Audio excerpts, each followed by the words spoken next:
Buenos días. En esta clase vamos a seguir viendo algunas soluciones simples a flujo potencial que después nos van a permitir armar soluciones más complejas aplicando superposición. El primer ejemplo que vamos a dar en realidad va a ser una solución a un flujo tridimensional que vamos a llamar fuente. Una fuente en el espacio tridimensional es un punto desde el cual se emite flujo en todas las direcciones con simetría esférica, ¿sí? Hacia todos lados con la misma intensidad. Y esto hace que, si tomamos cualquier superficie esférica, esta es atravesada por el flujo que solo tiene componentes radiales en cada uno de sus puntos, ¿sí? Lo que llamamos sumidero es un patrón similar a la fuente, pero al revés. Existe un punto hacia donde se dirige flujo proveniente de todas las direcciones. Es decir, un punto de aspiración, un punto que nos puede servir para modelar, por ejemplo, exactamente un problema de esos, de aspiración, ¿sí? Si analizamos la fuente y tomamos cualquiera de estas superficies esféricas, una genérica de radio R, el caudal que se inyecta al espacio a través de este punto va a ser igual a la integral de la velocidad normal a esa superficie por el diferencial de esa superficie, ¿sí? Como en este caso tenemos simetría radial, o simetría esférica, perdón, la superficie esférica vale 4pi por radio al cuadrado, y el producto de esa superficie por la velocidad radial me va a dar el caudal Q que se inyecta desde la fuente, ¿sí? De este modo, yo obtengo que, para que este caudal sea constante, la velocidad radial tiene que ser igual a Q sobre 4pi por r cuadrado, es decir, va disminuyendo con el cuadrado de la distancia al punto de emisión. Este es un flujo irrotacional, así que yo puedo encontrar una función phi, un potencial de velocidades, tal que esta velocidad radial sea igual a la componente del gradiente en dirección radial, es decir, de phi a de r. Si yo integro la velocidad para encontrar la función phi, encuentro que esta función es igual a la integral de esta expresión que me da menos q sobre 4pi por r, más una constante arbitraria que puede ser constante de integración. ¿Sí? Bien. Este flujo, al ser tridimensional, no tiene asociada una función de corriente. Vimos que la función de corriente solo existe en un flujo bidimensional. Si en vez de tener una fuente tuviéramos un sumidero, lo que tenemos son signos invertidos. La velocidad radial es negativa y la función potencial de velocidad sería positiva. ¿Sí? Damos este ejemplo como un ejemplo preliminar para el próximo que vamos a ver, que es la función, perdón, es la fuente, pero en el plano XY, una fuente. Ahora vamos a ver una fuente en 2 dimensiones en el plano XY. ¿Sí? Para eso tenemos que imaginarnos una línea perpendicular a este plano, una línea coincidente con el eje Z, desde donde se emite fluido en todas las direcciones, pero siempre en dirección perpendicular a esa línea. ¿Sí? Acá lo que vamos a tener es un caudal Q, que va a ser por unidad de profundidad, por unidad de longitud en Z, ¿sí? Emitido con simetría axial o simetría de revolución en todas las direcciones del plano XY. ¿Sí? Ahora las superficies que atraviesa este flujo ya no son esferas, sino que son cilindros de radio R, ¿sí? Que son atravesados por justamente la componente radial de la velocidad. El sumidero es igual, salvo que la dirección del flujo es hacia el eje Z en vez de desde el eje Z. Si queremos calcular ahora el caudal que atraviesa una superficie cilíndrica de profundidad unitaria y radio R, vamos a obtener que va a ser igual este caudal a la velocidad radial, ¿sí?, por la superficie cilíndrica, que va a ser la altura unitaria y la circunferencia 2pi por r. De aquí podemos obtener que la velocidad radial de este campo de flujo va a ser igual al caudal Q dividido 2pi por r, es decir, inversamente proporcional a r y no a r cuadrado como era la fuente en 3 dimensiones. ¿Sí? Tenemos entonces, mirando este campo de flujo, que la velocidad radial es Q sobre 2pi por r y la velocidad tangencial es 0. Vemos acá que no hay componentes de velocidad en la dirección de la circunferencia, sino solamente radiales. ¿Sí? Si usamos las definiciones del potencial de velocidad y de la función de corriente, ¿sí?, obtenemos por integración que phi va a ser la integral de BR con respecto a R, es decir, Q sobre 2pi por el logaritmo de R más una constante cualquiera, y psi va a ser la integral de BR multiplicada por R, esta R que tengo dividiendo acá, de modo que psi me queda como la integral de Q sobre 2pi, que es una constante. ¿Sí? La integral de Q sobre 2pi por diferencial de θ va a ser directamente Q sobre 2pi por θ, y acá de nuevo tengo una constante arbitraria que puedo darle el valor que yo quiera, inclusive 0, que es lo que solemos hacer. Ahora, como estamos en el plano 2D, yo puedo armar con la función de corriente y la función potencial de velocidades mi potencial complejo f de z. ¿Sí? Y vemos que f de z es Q sobre 2pi por el logaritmo de r. ¿Sí? Recordemos que f de z era phi más i por psi. Así que tenemos phi es Q sobre 2pi logaritmo de r, y psi, la función de corriente que va multiplicada por la unidad imaginaria i, es Q sobre 2pi por θ. ¿Sí?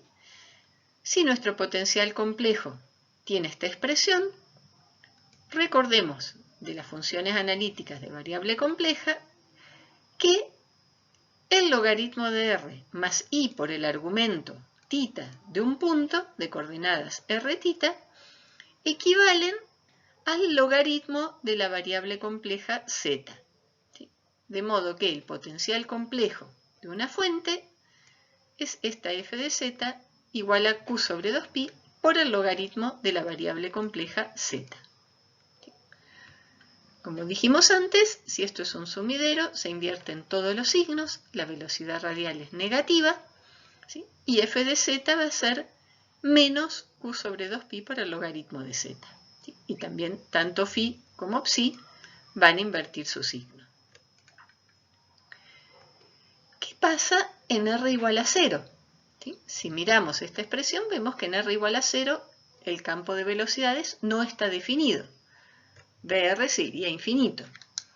Bueno, en ese punto lo que tenemos es una singularidad. ¿Sí? Si analizamos la ecuación de conservación de masa, o si planteamos un volumen alrededor del origen, ¿sí?, para ver, aplicar el principio de que la cantidad de flujo que sale tiene que ser igual a la cantidad de flujo que entra, no nos va a dar esa igualdad. ¿Sí?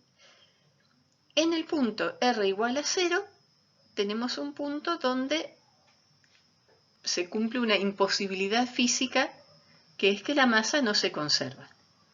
Pero ¿qué pasa? Eso solamente ocurre en ese punto. ¿Sí? En cualquier otro punto que yo tome de mi espacio 2D, puedo definir esta velocidad, tengo definidos mis potenciales, mi función de corriente, mi potencial complejo, ¿sí? Y no tengo ningún problema. Si calculo la divergencia del campo de velocidades en cualquier otro punto, en cualquier punto que no sea 0, me va a dar 0. Es decir, la masa se conserva en todo el campo, salvo en un punto único, ¿sí? Donde típicamente en los problemas físicos para los cuales apliquemos este modelo, no voy a tener problema porque van a quedar fuera del dominio, ¿sí? El origen, donde puedo tener alguna inconsistencia, en general cuando usemos este modelo va a quedar fuera del dominio y en todo el resto del campo del flujo no tengo ningún problema. De modo que, insistimos, este modelo va a ser válido para cualquier R mayor que 0, excluyendo solamente el 0. Si dibujamos las líneas de corriente, ya las fuimos visualizando a partir del hecho de que solamente tenemos velocidad radial, pero ahora vamos a encontrar la expresión matemática que me define esta función psi igual a una constante. Sabiendo que en las líneas de corriente psi es constante, vemos que q sobre 2pi por tita, por el argumento de mi variable, va a tener que ser constante y eso implica que son líneas de ángulo tita igual a constante. ¿Sí? Las líneas de tita constante son rayos que salen desde el origen, ¿sí? Y cualquier punto sobre esta línea todos tienen el mismo ángulo tita. Así que estas son las líneas de corriente del flujo, que como vimos son tangentes al vector velocidad porque la velocidad siempre es radial. Y las líneas equipotenciales van a ser aquellas líneas con el potencial de velocidades igual a constante. En este caso, phi es q sobre 2pi por el logaritmo de r. Y si el logaritmo de r es constante, implica que son curvas con r igual constante. Las curvas que tienen radio constante son circunferencias. Así que las líneas equipotenciales, acá las vemos, son todas circunferencias con centro en el origen. ¿Sí? Si analizamos el cruce de cualquier línea equipotencial con cualquier línea de corriente, vemos que siempre van a ser perpendiculares, porque estas van con el radio y estas van con la circunferencia. Así que aquí también se vuelve a cumplir lo que se cumplía en la condición, en el campo de flujo de una velocidad constante. Vamos a ver otro campo de flujo que vamos a llamar vórtice potencial o hilo vorticoso. ¿Sí? En mecánica de los fluidos llamamos vórtices a una porción de flujo, ¿sí?, donde las partículas siguen trayectorias circulares. Y vamos a ver que hay distintos tipos de vórtices. En este caso en particular vamos a proponer un flujo axial simétrico, ¿sí?, que solamente tenga componente de velocidad tangencial. Aquí lo vemos, un campo de flujo donde la velocidad, ¿sí?, sea tangencial y las líneas de corriente sean estas circunferencias, pero vamos a ver qué tiene que cumplirse para que sea un flujo potencial. Recordemos que el flujo potencial necesita la condición de ser un flujo irrotacional. ¿Sí? Las componentes de velocidad que tenemos aquí, no tengo componente radial, así que VR0, y sí tengo una componente tangencial, V sub tita, que por simetría axial no depende de tita, es decir, la componente v tita va a ser la misma en cualquier punto de esta trayectoria, pero sí depende de r. ¿Sí? Es decir, no va a ser igual la velocidad que yo tenga sobre esta circunferencia que la que tenga sobre una circunferencia de otro radio. Vamos a recordar también el concepto de circulación. ¿Sí? Para la circulación vamos a usar la letra griega gamma mayúscula y si recordamos de matemática, la circulación era la integral en una curva cerrada del producto escalar del vector velocidad y el diferencial de camino sobre esa curva. En este caso vamos a integrar sobre una circunferencia de radio r, ¿sí? La velocidad proyectada sobre esa circunferencia va a ser nuestra única componente betita, y el diferencial de camino va a ser r por diferencial de θ, que es un diferencial de esta curva, ¿sí? Y como la componente tangencial y el diferencial de camino tienen la misma dirección, este producto escalar directamente me da el producto de las dos magnitudes. ¿Sí? Como bθ es constante a lo largo de una circunferencia, esta integral me va a dar directamente bθ por la longitud de la circunferencia, ¿sí? Es decir, bθ por 2π por r. Este va a ser el valor de circulación que tiene este campo de flujo, y en función de este parámetro gamma, de esta circulación, yo voy a despejar el valor de la velocidad tangencial, que me va a quedar gamma sobre 2π por r. Mi velocidad radial, como ya dijimos y como podemos visualizar acá, va a ser 0. ¿Sí? A partir de la velocidad de θ, gamma sobre 2π por r, yo puedo obtener por integración el potencial de velocidad φ y la función de corriente psi, integrando esta expresión con respecto a θ y con respecto a r. Vemos que φ, para obtenerla tengo que multiplicar esta expresión por r, con lo cual me va a quedar gamma sobre 2π, constante, y después integrar con respecto a θ, así que φ me va a quedar gamma sobre 2π por θ. ¿Sí? De psi a de r va a ser la integral de gamma sobre 2π por r, pero después le voy a tener que cambiar el signo, así que me va a quedar menos gamma sobre 2π por logaritmo de r. ¿Sí? Ya vemos acá que este campo de flujo es más o menos el conjugado del campo de flujo de una fuente. Aquí mis líneas de corriente son las que para la fuente eran líneas equipotenciales y viceversa. Mis líneas equipotenciales, ahora lo vamos a demostrar, son los radios de θ constante, ¿sí? Que en el caso de la fuente eran líneas de corriente.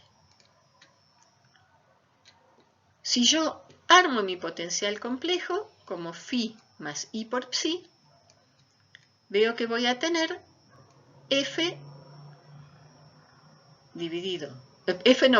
gamma dividido 2π, ¿sí? Por θ, que sería la parte real, menos por este menos y por el logaritmo de r, que sería la parte imaginaria. ¿Sí? A esta expresión, para obtener la función analítica, ¿sí? De z que yo quiero tener formada acá, lo que hago es sacar un factor común menos i, menos la unidad imaginaria i. Entonces, si yo saco factor común menos i, adentro me queda el logaritmo de r, y si yo divido a θ por menos i, me queda θ multiplicada por más i. Recordemos que menos i por más i es menos 1. Así que si yo hago 1 dividido menos i, me queda más i. De esta forma, en este paréntesis, yo volví a armar el logaritmo de z, ¿sí? Y el potencial complejo del hilo vorticoso me queda matemáticamente igual al potencial complejo de la fuente, salvo que multiplicado por menos i. Y obviamente con un parámetro que es la circulación en lugar del caudal, pero que en ambos casos son constantes. Los signos que estamos poniendo en estas expresiones, tanto bθ como φ, psi y f de z, corresponden a la circulación antihoraria. ¿Sí? Si quisiéramos un hilo vorticoso con circulación horaria, simplemente invertimos todos los signos, le ponemos la velocidad menos gamma sobre 2π por r y el potencial más i por gamma sobre 2π, y damos vuelta también los signos de estos dos. Vamos vamos a analizar un poco más este campo de flujo, ¿sí? Porque suena siempre raro que en un campo, un flujo irrotacional, tengamos vórtices. Uno dice, ¿cómo? El fluido acá no está dando vuelta, no es un vórtice esto. Pero, si bien es cierto que acá tenemos circulación y que a esto lo llamamos vórtice, que es lo que identificamos como tal cuando lo visualizamos, vamos a ver que el campo de flujo va a ser irrotacional, ¿sí? Para eso vamos a calcular el rotor del campo de velocidades. En coordenadas polares, el rotor de B va a ser 1 sobre R por la derivada con respecto a R de R betita. Recordemos que cuando pasamos a polares aparecen estos jacobianos entrando y saliendo de las derivadas, menos de BR con respecto a tita, ¿sí? Acá no tengo velocidad radial, así que esta derivada es 0. Y si yo multiplico betita por R, me queda gamma sobre 2pi, que es constante, y la derivada con respecto a R de una constante también es 0. Así que, efectivamente, si yo mido o calculo el rotor de este campo en cualquier punto, me va a dar 0. ¿Sí? Siempre y cuando ese punto no sea el origen. Fíjense que acá tenemos una R dividiendo. Esto parece raro porque nosotros definimos una circulación, ¿sí? Una circulación matemática como la integral de línea del producto escalar de la velocidad por el diferencial de longitud, y sabemos que el teorema de Stokes dice que si hay circulación, esa circulación es igual a la integral de la vorticidad en la superficie, en cualquier superficie, delimitada por esa curva. ¿Sí? Entonces, ¿cómo justificamos, ¿sí?, que este campo de flujo es irrotacional, pero tiene circulación? ¿Y cómo justificamos que esto cumpla el teorema de Stokes, que también me dice que tiene que haber vorticidad si yo tengo circulación? Bueno, recordemos que el teorema de Stokes matemáticamente lo expresamos así. La circulación es igual a la integral de superficie de la vorticidad, ¿sí?, que atraviesa esa superficie, siendo S la superficie limitada por la curva donde yo calculé la circulación. Es decir, si yo tengo una circulación sobre cualquiera de estas circunferencias, dentro de esa circunferencia yo tengo que tener una vorticidad tal que, integrada en ese área, me dé esta circulación. Pero yo acá no tengo vorticidad. Entonces, ¿cómo resuelvo esto? Bueno, si yo me paro en el origen, ¿sí?, sobre el origen, y trazo una circunferencia de radio muy chico, un radio que tienda a 0 pero que no sea nulo, ¿sí?, yo puedo tener una vorticidad muy grande, toda encerrada cerca de este punto, ¿sí?, y nada de vorticidad en el resto del campo. Como mi superficie para un radio muy chico va a tender a 0, ¿sí?, mi vorticidad se va a tener que hacer muy grande para que la integral de área me dé un valor finito y constante en un área que tiende a 0, ¿sí?, de una magnitud que tienda a infinito, que son las dos cosas que yo puse acá.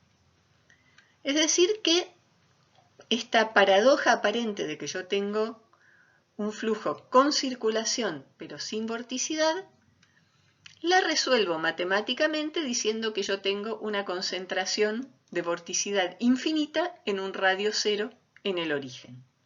¿Sí? De modo tal que la integral en una superficie que tiende a 0 de una vorticidad que tiende a infinito me da este valor gamma constante para cualquier curva que encierre al origen de coordenadas. ¿Sí? Si yo calculo la circulación en cualquier curva que no encierre al origen, que no contenga el origen, me va a dar 0 porque todo ese campo que yo encierro con esa curva es irrotacional. ¿Sí? Hay que pensarlo un poquito. Las líneas de corriente son líneas de psi constante, como psi es menos gamma sobre 2pi por el logaritmo de r. Si esto es constante, son líneas de r constante, es decir, circunferencias.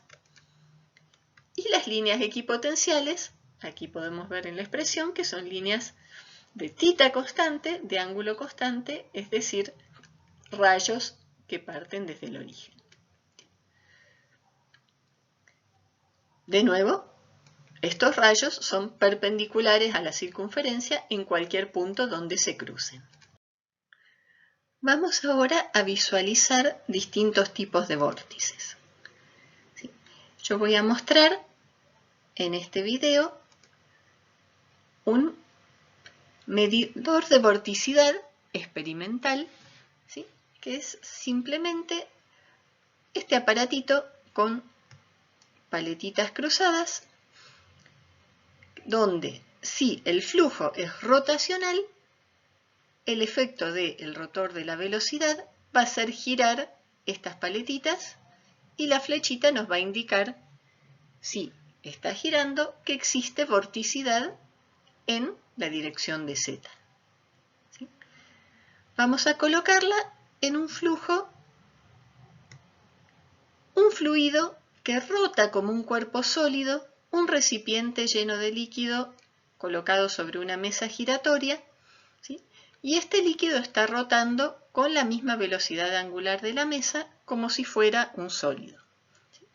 Vemos que la flechita, ¿sí? Nuestro medidor de vorticidad, está girando permanentemente, lo que me indica que cualquier punto de este fluido tiene su vorticidad que, como sabemos, está asociada a la velocidad de giro, ¿sí? De esa partícula. En cambio, el flujo puede moverse también en trayectorias circulares, como fueron las de este giro, ¿sí? Acá obviamente cada partícula de fluido recorre una trayectoria circular, pero hay otras formas en las que el fluido recorre ese tipo de trayectorias, por ejemplo, en lo que llamamos el vórtice de la bañera, ¿sí? Que es un vórtice que se genera inyectando fluido por un lado y succionándolo por el medio. ¿Sí? Acá vemos que la flechita no gira a lo largo de su trayectoria, hasta que llega al centro y ahí gira a toda velocidad. ¿Sí?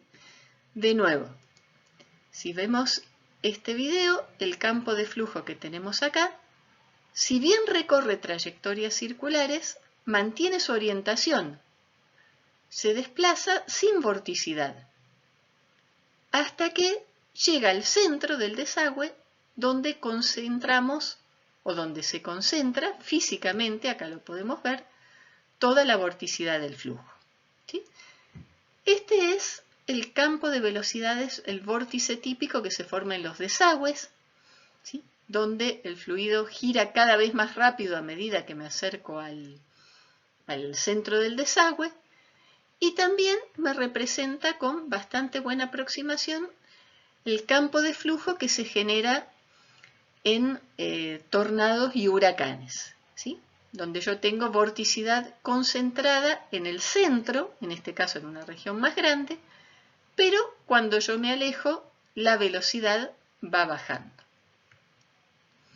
Así que acá vemos dos tipos de vórtices, uno totalmente rotacional, un fluido que gira como si fuera un sólido, y acá un vórtice irrotacional donde el fluido recorre trayectorias circulares, pero cada partícula de fluido conserva su orientación y no está rotando sobre su eje.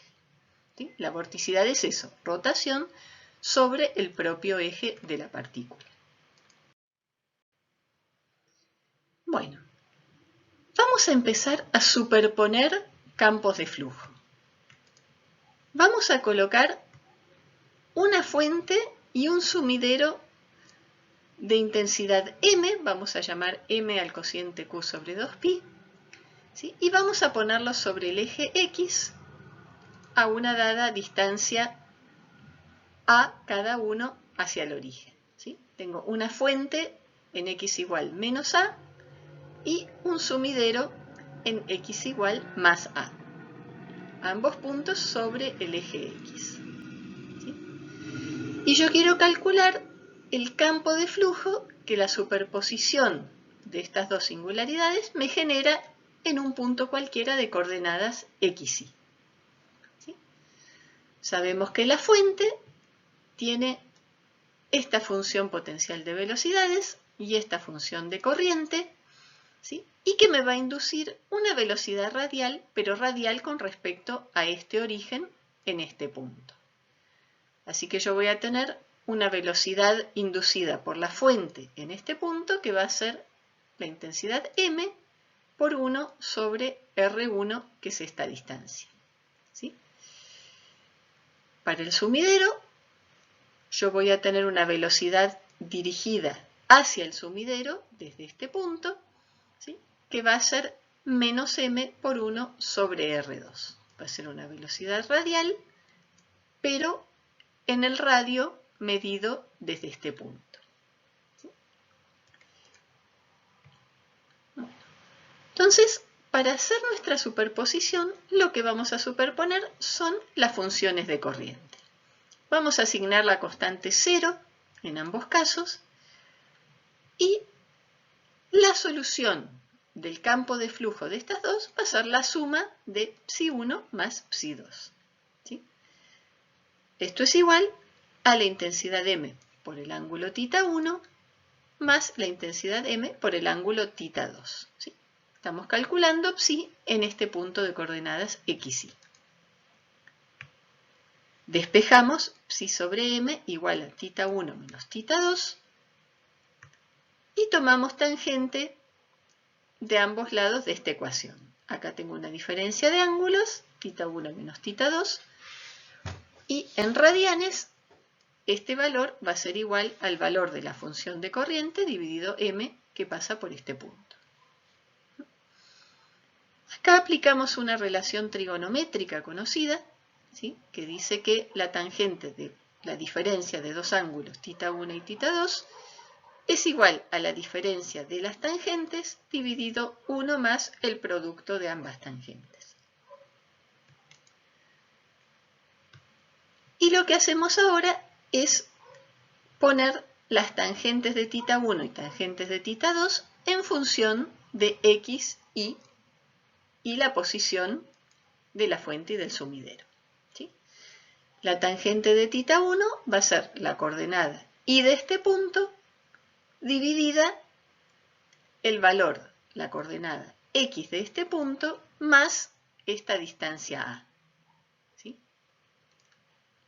Y por otra parte, la tangente de θ2 será la coordenada y dividido x menos esta distancia a. Es decir, dividido la distancia x entre el sumidero y el punto que estoy midiendo.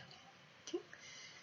Así que haciendo ese reemplazo y un poco de cuentas matemáticas muy simples, ¿sí? Llegamos a una expresión para la tangente de psi sobre m en función de x y de y.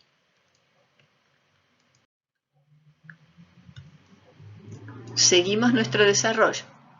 La tangente de psi sobre m era y por x menos a menos y por x más a. Y yo acá distribuyo y, elimino y por x que se me va, y me queda menos 2ai dividido x cuadrado menos a cuadrado más y cuadrado. ¿Sí? Y ya si multiplico por m y calculo el arco tangente, encuentro que la función de corriente, la función psi, es menos m por el arco tangente de 2ai dividido esta expresión. ¿Sí? Bueno, de una forma similar, podemos ver que la función potencial de velocidades para este campo va a ser 1 medio de m por el logaritmo de x más a cuadrado más y cuadrado dividido x menos a al cuadrado más y cuadrado. ¿Sí? Si dibujamos las líneas de corriente, en este caso vemos que son curvas que salen de la fuente, recorren cierta distancia sobre este tipo de curvas, son las curvas donde esta función es constante, ¿sí? Y llegan al sumidero. ¿Sí? Tenemos líneas de corriente que salen directamente en la dirección del sumidero y otras que salen en la dirección opuesta y tienen que recorrer una distancia más larga hasta volver a entrar. Como la fuente y el sumidero tienen la misma intensidad, todo el flujo que salga de la fuente va a entrar en el sumidero, ¿sí? Y no voy a tener un flujo neto que quede fuera de lo que manejan estas dos singularidades. ¿Sí? Las líneas equipotenciales van a ser las líneas de phi constante, y acá las vemos dibujadas. En cada intersección de una línea equipotencial con una línea de corriente tenemos un ángulo recto. ¿Sí? Bueno, a partir de acá podríamos obtener, si quisiéramos, por derivación con respecto a x, con respecto a y, las componentes u y b de la velocidad. ¿Sí? Si tienen ganas lo pueden hacer como ejercicio.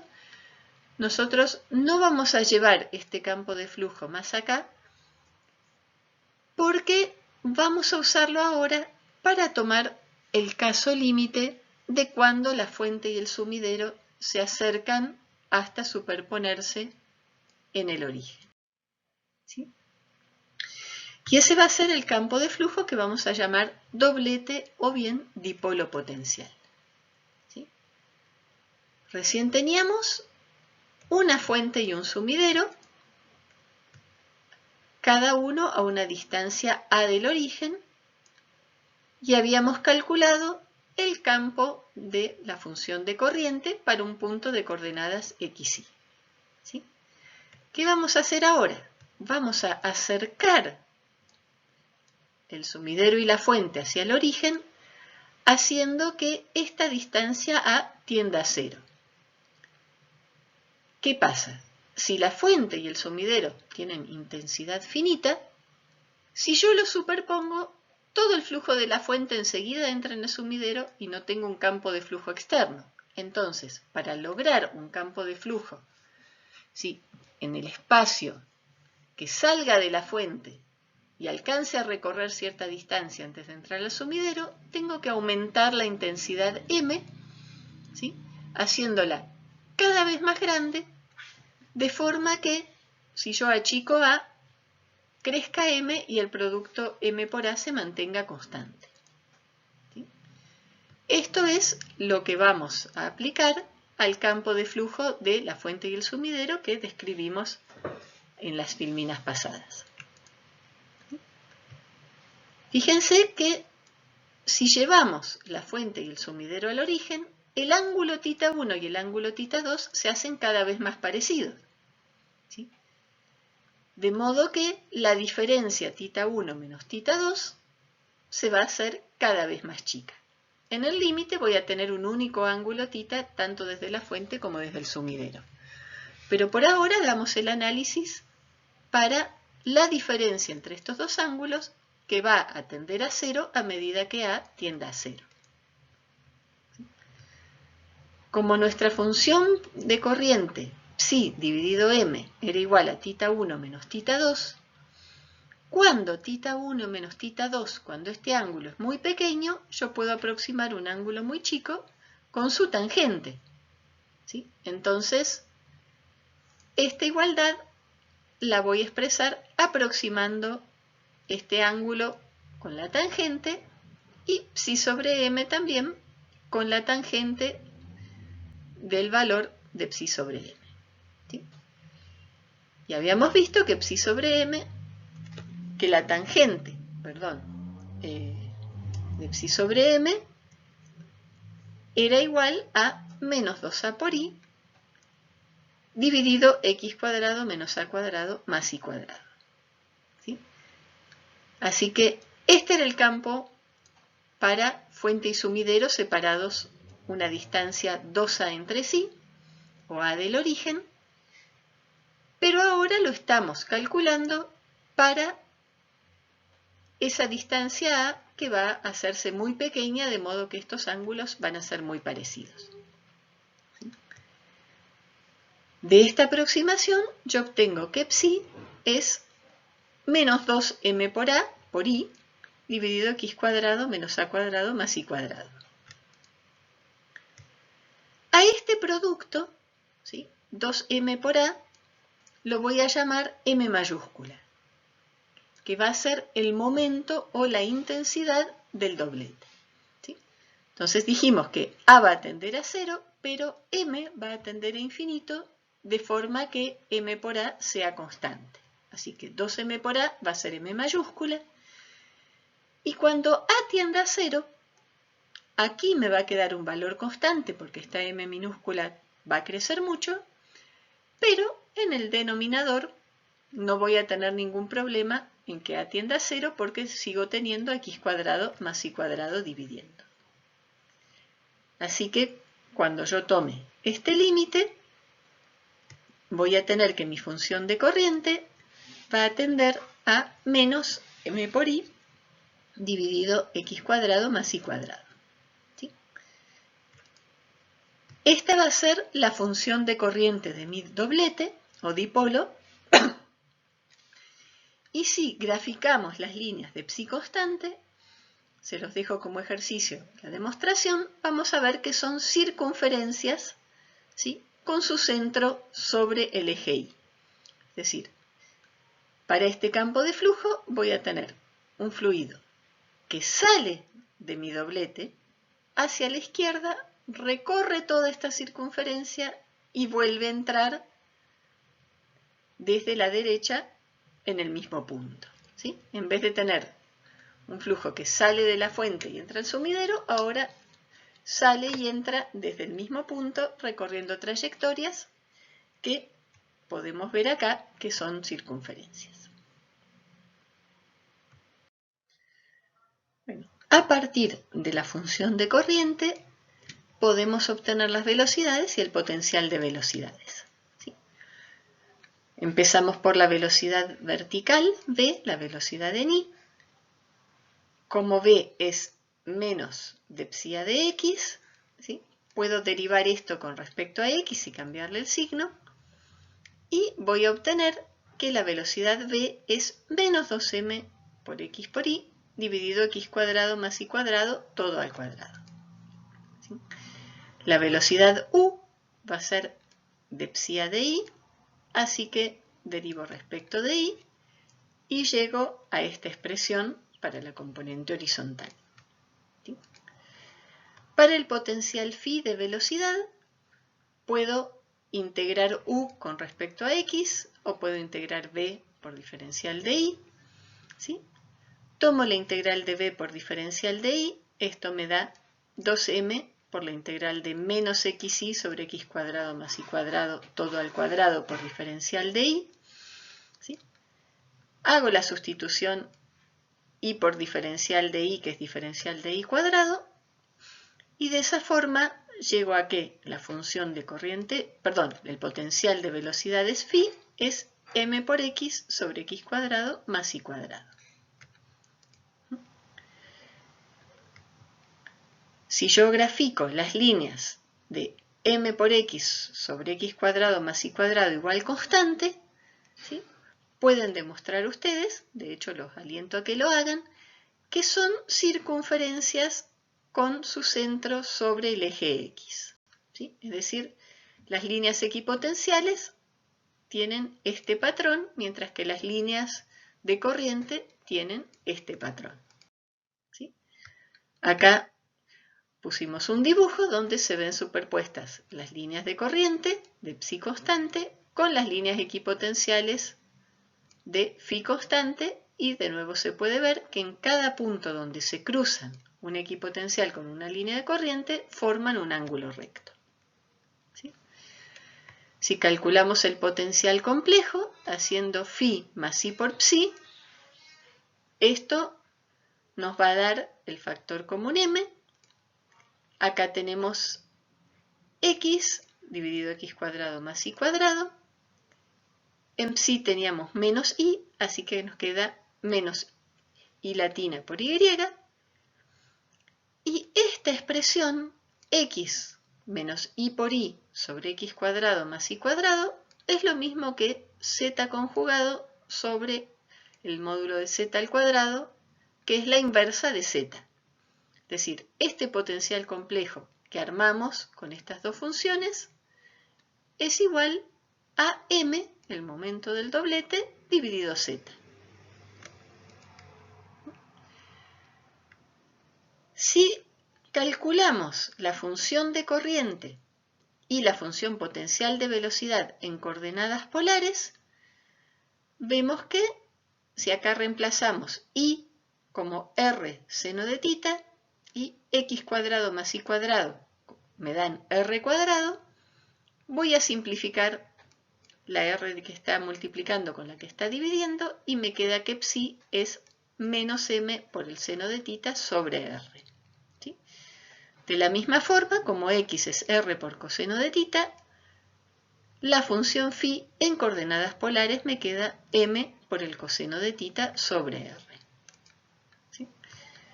Y las componentes radial y tangencial de la velocidad, si yo las quisiera obtener, en vez de proyectar las componentes u y b en las direcciones radial y tangencial, que también es algo que puedo hacer, las voy a obtener directamente derivando con respecto a r y con respecto a tita estas dos funciones. De esta manera, la velocidad radial va a ser menos m por coseno de tita sobre r cuadrado y la velocidad tangencial va a ser menos m seno de tita sobre r cuadrado. ¿Sí? Siempre los signos de todo esto que hemos planteado son los que yo obtengo si tengo la fuente a la izquierda del sumidero. ¿Sí? Es decir, flujo que sale del doblete hacia la izquierda, ¿sí? Y entra desde la derecha. Si yo quisiera un doblete al revés, donde las circunferencias que son líneas de corriente se recorrieran en este sentido, bueno, tengo que cambiarle los signos a todas las variables, entonces me quedarían las dos velocidades con signo positivo y todo lo demás también.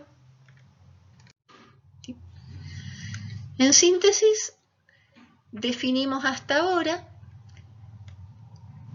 4 campos potenciales básicos, ¿sí? Sin tener en cuenta la superposición de fuente y sumidero, que también la mencionamos, pero nos vamos a concentrar por ahora en estos 4. Tenemos una corriente uniforme, ¿sí? Donde el potencial complejo es U infinito por Z, las líneas de corriente son horizontales, las equipotenciales son verticales. Si yo quiero tener mi corriente horizontal de derecha a izquierda, entonces le pongo un signo menos al potencial y eso me mantiene las mismas líneas de corriente, solo que la dirección del flujo se va a invertir. ¿Sí? Tenemos la fuente, ¿sí? Con potencial complejo Q sobre 2pi logaritmo de Z, y si yo le cambio el signo, voy a tener el sumidero de nuevo. Mismo patrón de líneas de corriente y de líneas equipotenciales, pero la dirección de la velocidad invierte su signo y va hacia el centro en vez de ir desde el centro hacia afuera. ¿Sí? Tenemos el vórtice potencial, ¿sí? Donde el potencial es menos i por gamma sobre 2pi por el logaritmo de z, para circulación antihoraria, y este signo menos se vuelve un signo más si yo quiero un vórtice con circulación horaria. ¿Sí? Y tenemos el potencial complejo del doblete, que es m sobre z, ¿sí? Para el flujo que sale hacia la izquierda y entra por la derecha. Si yo quiero invertirlo, le cambio el signo al potencial complejo, me queda menos m sobre z, y esto me va a cambiar el signo de la función de corriente, la función potencial y las dos componentes de la velocidad. ¿Sí? Bueno, con esto terminamos de definir un conjunto de flujos potenciales simples y a partir de la próxima clase vamos a seguir superponiendo estos campos de flujo para ver cómo podemos usarlos para modelar problemas un poco más interesantes.